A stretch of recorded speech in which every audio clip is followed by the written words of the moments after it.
আপনি কি কখনো ভেবেছেন একটি লাশ কাটা ঘরে এমন কিছু ঘটতে পারে যা বিজ্ঞানের সমস্ত যুক্তিকে চ্যালেঞ্জ করে? এক রাতের ঘটনা, একটি মৃতদেহ, আর এক ফরেনসিক্স কর্মকর্তার চোখ দিয়ে দেখা এমন এক সত্য যা পৃথিবীর ইতিহাসে আগে কেউ কখনো শোনেনি। আজকের এই গল্পটি একটি ভিন্ন মাত্রা, এক ভয়ঙ্কর বাস্তবতার মুখোমুখি। গল্পটি শুরু হওয়ার আগেই সাবস্ক্রাইব করুন এনবি স্টোরি হাব, কারণ এমন গল্প আপনি আর কোথাও পাবেন না। ঢাকার একটি পুরনো হাসপাতালের বেসমেন্টে রয়েছে সরকার স্বীকৃত একটি লাশ কাটা ঘর। বছর 30 অভিজ্ঞতা সম্পন্ন ফরেনসিক্স এক্সপার্ট ডাক্তার সালে আজ রাতের দায়িত্বে আছেন। প্রতিদিনের মতোই একটা অজানা লাশ এসেছে। কোনো নাম নেই, পরিচয় নেই, মৃত্যুর কারণও অজানা। ঘরে কাটা তখন রাত 2টা। নিঃসঙ্গ ল্যাবরেটরিতে শুধু সালে আর তার যন্ত্রপাতি। ডাক্তার সালে লাশটির শরীর পরীক্ষা করতে করতে হঠাৎ থমকে গেলেন।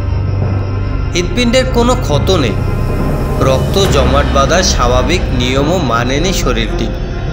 কিন্তু সবচেয়ে অদ্ভুত ব্যাপার, লাশটির ডান চোখের পাতা কাঁপছে। ইনার সিস্টেম রিফ্লেক্স মনে করলেন ডাক্তার সালে, কিন্তু কিছু একটা ঠিক মিলছে না।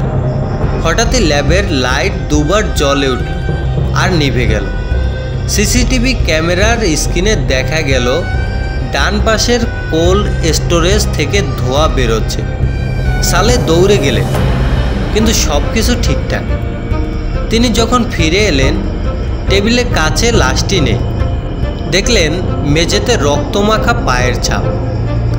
সে পায়ের ছাপগুলো তাকে নিয়ে গেল পাশের একটি ছোট্ট দরজা পর্যন্ত, যেটা মূলত কখনো ব্যবহার হয় না। দরজাটা খুলতেই তিনি ঢুকে পড়লেন এক রহস্যময় কক্ষের ভেতর, যেখানে আরও 10টা লাশ সাজানো আছে, ঠিক যেন ঘুমন্ত মানুষ। প্রত্যেকের শরীরে একটা করে অদ্ভুত চিহ্ন খোদাই করা। হঠাৎ একটা লাশ চোখ খুলে ফেলল, কিন্তু সে কথা বলে না। বুকের ওপর খোদাই করা অক্ষর হঠাৎ জ্বলে উঠল। লেখা ছিল EX207। ডাক্তার সালে বুঝলেন এটি কোনো সাধারণ মৃতদেহ নয়, এটি একটি গোপন গবেষণার ফসল, যেখানে মৃতদের শরীর নিয়ন্ত্রণের জন্য চলছিল অমানবিক এক্সপেরিমেন্ট। ঠিক তখনই ডাক্তারের পেছনে দাঁড়িয়ে থাকা এক অফিসার, যাকে সে ভেবেছিল নিরাপত্তারক্ষী, তার হাতে বন্দুক দিয়ে তাক করলো ডাক্তারের দিকে এবং বলল, আপনি অনেক বেশি দেখে ফেলছেন ডক্টর, আপনাকে এখানেই শেষ করতে হবে। এখানে গল্পের মোড় ঘুরে যায়। কিন্তু ডক্টর সালে আগে থেকেই সব কিছু বুঝে গিয়েছিল। একটি ভয়ঙ্কর সত্য রেকর্ড করে রেখেছিলেন। সেই ভয়েস রেকর্ড এখন ছড়িয়ে পড়েছে ইন্টারনেট দুনিয়ায়। আজকের গল্পটি এখানেই শেষ। একটি লাশ কাটা ঘর, একজন বিজ্ঞানী, আর রাষ্ট্রীয় গোপন এক্সপেরিমেন্ট। যখন সব সত্য একে একে উন্মোচিত হতে থাকে, তখন প্রশ্ন জাগে, আমরা সত্যিই কি নিরাপদ?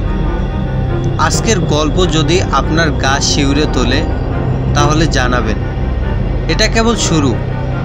এনবি স্টোরি হাউজে আসছে এমন আরও অনেক ভয়ঙ্কর গা ছমছমে গল্প। সাবস্ক্রাইব করুন আর সেই অন্ধকার সত্যগুলো জানুন।